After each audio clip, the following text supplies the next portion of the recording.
All right. All right. I'm here to present some recent technologies I think you should be interested in now, early on, as engineers. All right. I'm going to start with Arduino, actually, then go on to Raspberry Pi, and then 3D printing. We'll save the best for last. All right. Arduino is a microcontroller. It's a fancy name for a low-cost, low-performance little computer that you can. Here's one actually. You can program. Right, the microcontroller itself is mounted on a development board like this. It's got nice labels, it's got support components, so you can hook up to the computer. But when most people refer to an Arduino, they refer to actually the programming environment and the board as a system. Right? Now, supposedly it's easy to use even for novices, but I find it difficult because I can't program for that. Now you can hook up to sensors that detect like motion, button presses, gas, alcohol, and even radiation. And you can hook up to things called shields that fit directly on it. They add things like internet connectivity and GPS, and hook up motors to it. So here's the board. Here's the chip that does all the work, and here's like a motor shield.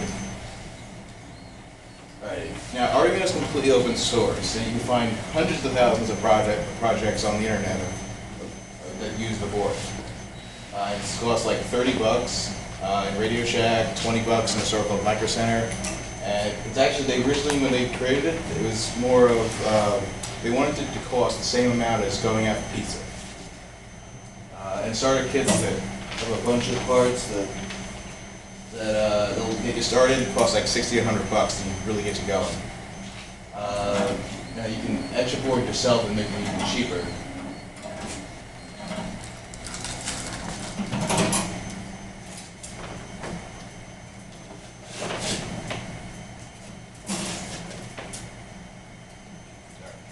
Alright. And actually, it was one of the forefronts that created the more recent 3D printing explosion. All right, some of the things that I personally made with Arduino. I made 3 automatic cocktail machines, so I could press a button and hey, I want a screwdriver, and it poured the drinks.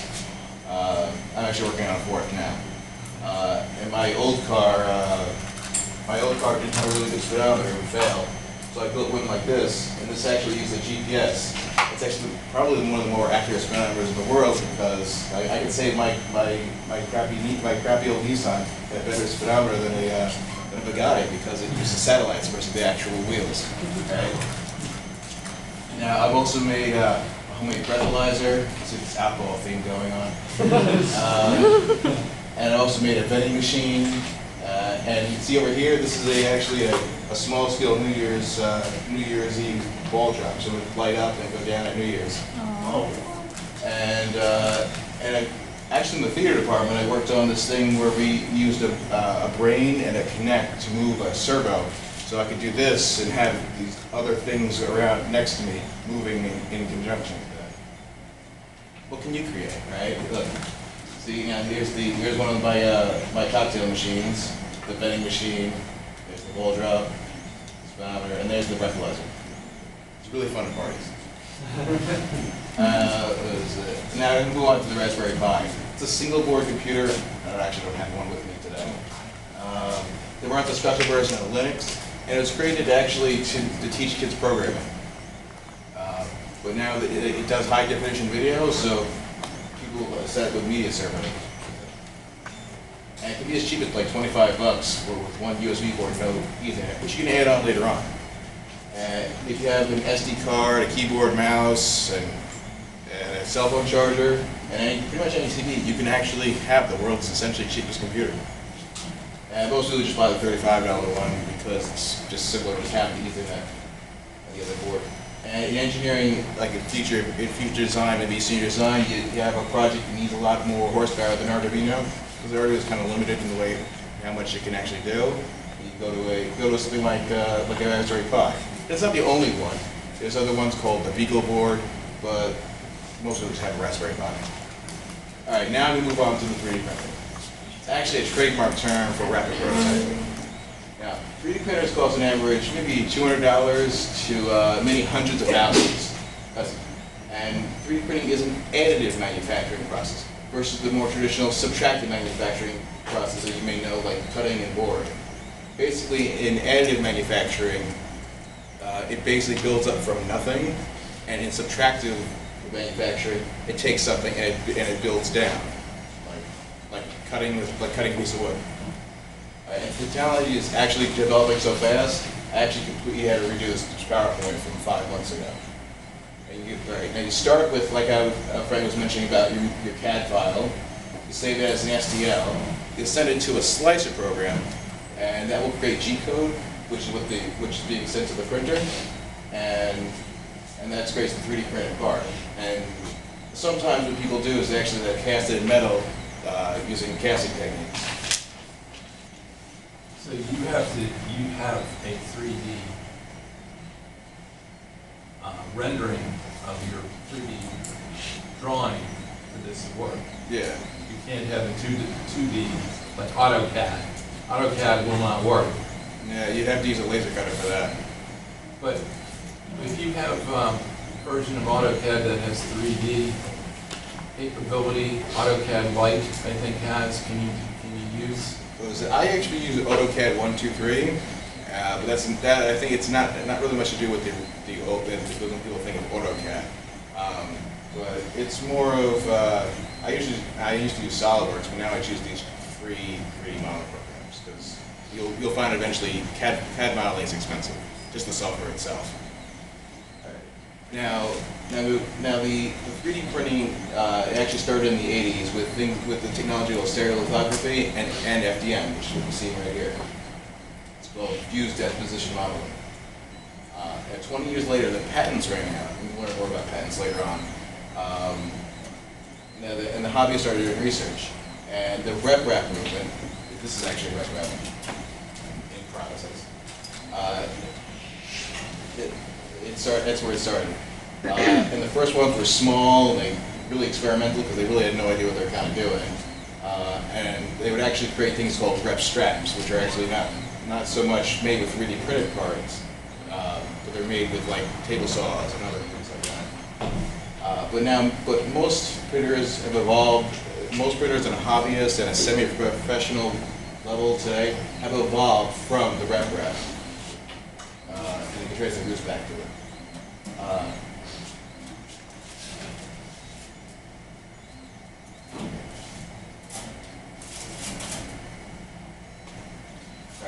Now, it's fed mostly through word of mouth and the internet until some of the notoriety, both good and bad, caught the attention of the news outlets a few years ago.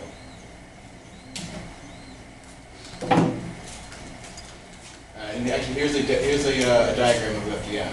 So you have the filament that you can see going in there, see the rollers, and it pushes in through a heating element, and it deposits off through the nozzle onto the part. Alright, now you'll see a lot in the news about 3D printing body parts. Now, most stories that I hear about some sort of tissue or organ or rocket part being printed. And it's nice and it really looks sort of the future. But I don't intend to make replacement ears or rocket engines in my basement. Alright? Now, something that anybody can do is the RoboHand project. And it's supposed to pay fortunes for these commercially made robotic hands for people with birth defects or injuries. And you can it's done on a crowd direction level, so people will send their parts in to help other people. They'll build hands together so that these kids can have many hands as they grow up because the rest of their body is going to grow and the hands don't if they're not living. Alright, now you're going to see a lot of this on the news, it's 3D printing guns. And there's a lot of, this is independent of the gun politics, it's not what I'm debating. Why has it been? Now, if enough people printed these firearms, somehow the governments would be like, oh, you got to stop this. And it's going to keep things like RoboHand from really helping a lot of people. Right? You should never fire any source of grenade out of a polymer part. Now, not even once. Because, yes, you see that the guy had it once, did it successfully, but that's a guy who knows what he's trying to do. Now, you scale this up to a whole bunch of people doing it, and someone's going to make an error. Right? 3D printing is all about being hollow, right? It's all hollow in there, right? Now, what if Now, what if I was building this part? And then it's like, oh, I'm gonna go print that gun now, and I forgot to change it to from a hollow infill to a solid infill, which happens occasionally. You know what I mean? And I make this gun and I blow my hand up. The liability would be ridiculous, right? Just say no to 3D printed guns. All right. Now, after the buying machine, you're gonna need plastic. This is a kilogram spool right here, or originally was. Right. In a year, I've spent about half the price of that machine, and that machine costs like $500 just in plastic. And there's two popular types: the ABS you see here, and I think I have it here.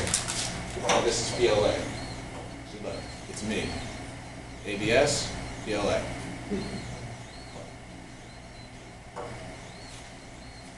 Alright, so Tell them how you got your usage on. is it actually, if you go into New York City in a MakerBot store, they sell the really expensive printers. For like $5, they'll take a picture of your head. Earlier in the semester, actually, I actually got my whole body scan, so I have an action figure of myself. And it's really representative and makes me need to go to the gym. Anyway, so now the PLA, it's biodegradable. It's stiffer. It's not toxic. I mean, I make cups out of it, but it's also the only option for the cheap printers because the ABS requires a heated bed, which is why it took so long to start. If I was running PLA, it could have started immediately. But I like ABS because it's more popular, it's easier to get, and you can also chemically weld it using acetone. This thing right here was actually made in two parts, and you really can't even tell the fact that it was glued it together. Nail polish. And you can combine the parts to make big ones. Alright, now there's other filaments that are kind of cool. Things like, they make this wood filament that actually it's mixed with a binder, so it's not, you're not printing the actual wood. But what people sometimes do is actually they change around their GCO settings. It's really complicated to do that. But they can actually make it look like it actually has real grain. And you can also do nylon, polycarbonate, PET, which is nice because you see all these bottles on the ground. Being able to recycle that would be kind of cool. But those require higher temperatures, and it's really damaging sometimes to the nozzle. Now, flexible plastics and dissolvable plastics are a little more useful because, I mean, eventually you'll be able to print belts because you have to buy the belts nowadays to make these. But that's a little more to the future. Dissolvable plastics, in some machines there's actually two heads, one that prints the plastic and one that prints another plastic, but it's designed to be dissolved away later on, so you can make these huge things with these huge outcroppings, so that's support material. Since I only have one extruder, I make it out of the same material, and I just break it off later on.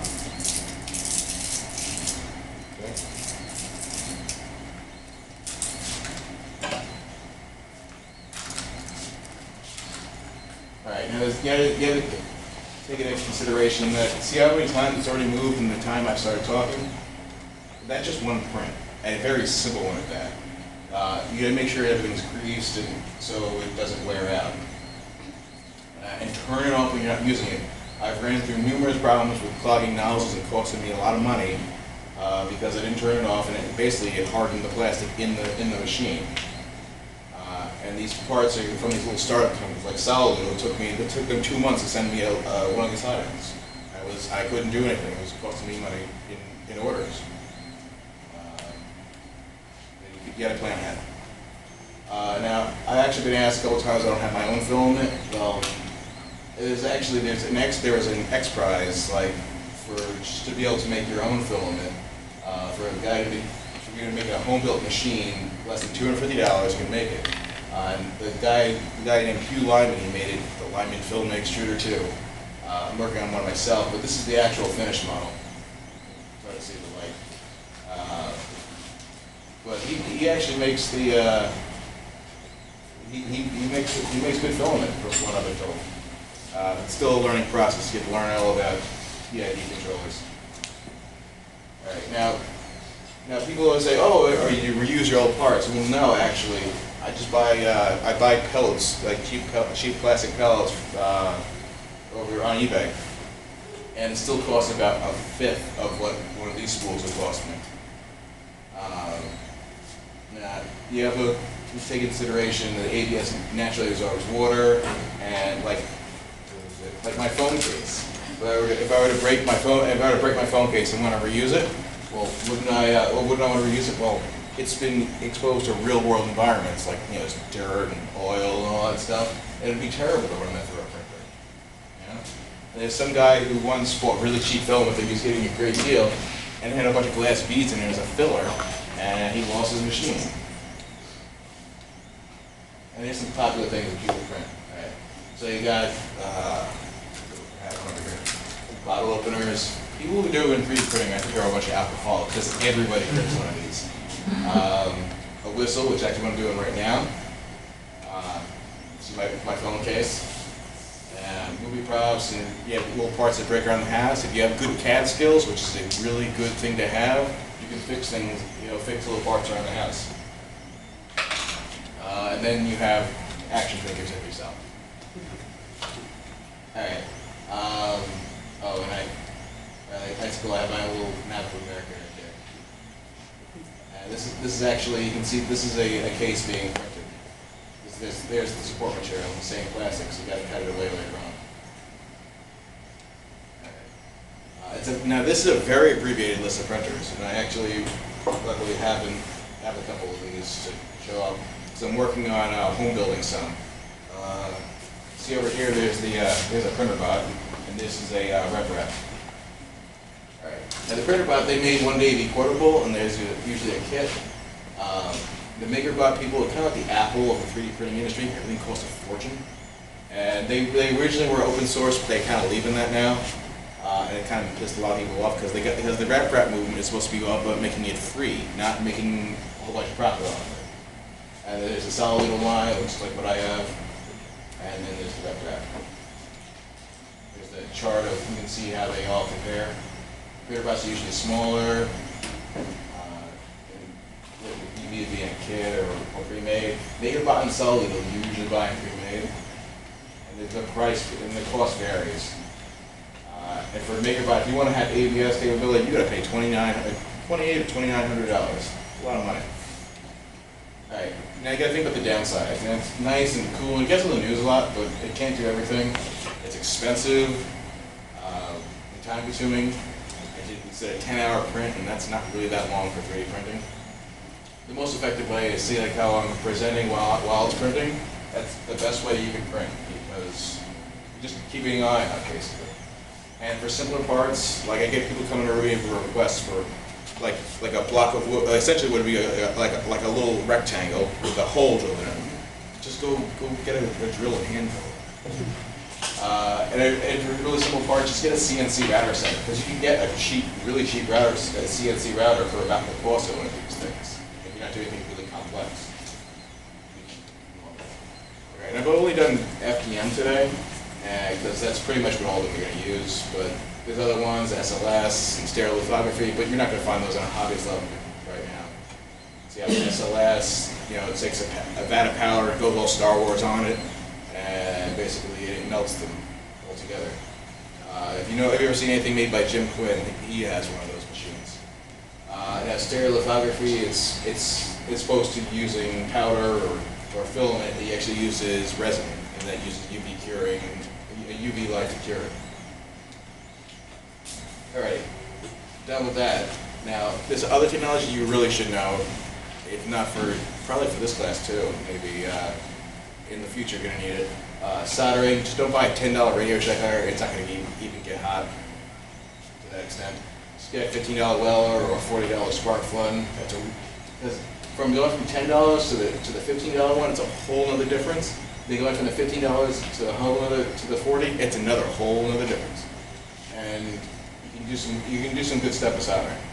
Welding was great on a resume. I bought my first one in Harbor Freight for $90, but you should spend like $500, but you'll get a decent machine then. And basic old school stuff. Alright, why are you going to learn all this stuff? All right, your employers aren't going to want some guy who just make a little file. They want somebody who can make something to hand to them so they can bring it to their board meeting. All right. You and me are ESG. That sounds corny, but yeah, our learning comes from all different disciplines.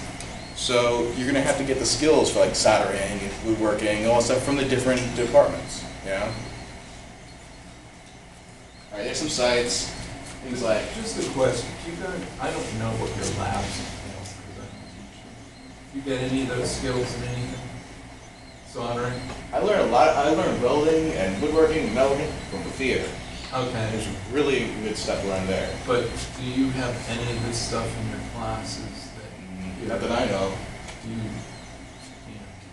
I think Jim Quinn always says, like, when Jim does teach you with solder in some class, some parts are pretty different, but that's about it. But he tells you guys, like, what do you want for your birthday or Christmas, and you tell your parents a Yeah. ratchet set. You really, you're young enough in the program, you really should be developing some Yeah. sort of, Because the kind of skills will make senior design so much easier on you. But otherwise, you'll be like, how do I turn the screw? You know what I mean? Not to that extent. But yeah. all your learning's not in the books. Yeah. It's breaking things and playing with them and getting your skin scraped off, Yeah. knuckles and splinters. Yeah, you usually get, and really in formal engineering education, you don't get that kind of skills. You gotta basically do it on your own.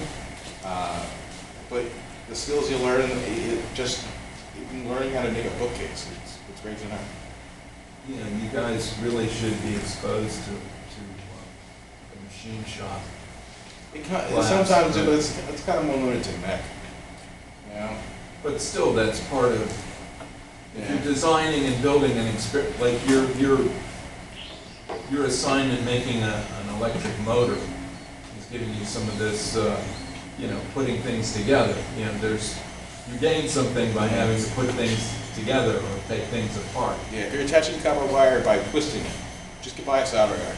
Copper is really easy to solder, so being able to solder it together will make your design presentation a lot more. Oh my God, it's gonna work today. It's gonna work today. It works today, but not tomorrow.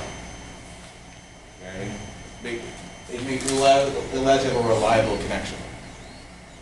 All right. Now, some places you should really. I visit each one of these on a daily basis. You learn a lot of stuff. Hackaday things. Learn that's where actually the guy who made the original one of these, and that's actually a copy. I'm not going to take credit for it. He created it there. I found it from there. Now, in Instructables, you learn everything: how to tie a shoe, to tie a tie, almost to Cold Fusion. I'm sure it's on there. I just haven't found it. Arduino's site is where you can learn how to program on the Arduino. Thingiverse is where you get all your CAD files from. If you can't CAD, like I only have a very limited knowledge. But let's see. I got this rip from them, phone now from them. What else did I get from them? I want to build all the parts to make my printers. Just the files from them. It's basically the 3D printing. The RepRap movement is all about self-replication. Oh, done. What is it? But basically, the point of it is so like the machines can make machines. I mean, I'm just hoping my printers have to try killing me. Terminator. You built that machine, correct? Yeah. No, the one, your printer. Oh no, this one? No, I bought this one. You built one, though, didn't you? Built two of them. These are still in process. Okay. Because if you haven't finished building one before, it's like, how on earth do I manage that? It's a learning process. Alright, so now SparkFun is a good place to get your parts, if you especially like the parts, the kit to learn how to do Arduino. And also Lady Ada and Adafruit. It's a combination because that's like the commercial side and that's the learning side. 3D is like the news side of 3D printing. Alright. Now if you have a question after today, you can contact me at planes891@gmail.com. I'm really happy to answer any questions you have about this stuff. All right, now on to my Change bill. the color. Would be